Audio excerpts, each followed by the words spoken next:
تو یہ میسج تھا کہ حسین ابن علی نے اللہ کے حضور اللہ کے سامنے سجدہ تو کر دیا، لیکن کسی وقت کے یزید کے سامنے سر نہیں جھکایا بلکہ سر کٹا لیا۔ تو وہ آج ہمارے لیے بھی یہ سبق ہے کہ ہمارے ملک کے اندر کتنا ظلم ڈھایا گیا، ظالموں نے اپنے ملک کی ماؤں بہنوں بیٹیوں کو گھسیٹا، لیکن بدقسمتی ہمارے اس معاشرے کی کہ ہم نے واقعہ کربلا کو سن تو رکھا ہے، لیکن صرف سال کے بعد ہم اس واقعے کو، ان کی تقریروں کو سنتے ہیں چند دنوں کے لیے، لیکن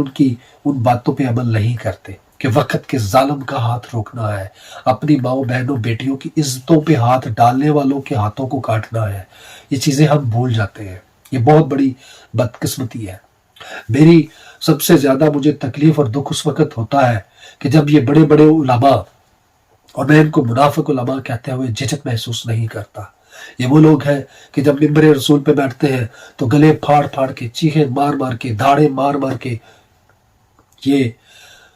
فلسطین میں ہونے والے ظلم کے خلاف بولتے ہیں، کشمیر میں ظلم ہونے والے اس میں ہونے والے ظلم پہ بولتے ہیں، فلسطین پہ ہونے والے ظلم پہ یہ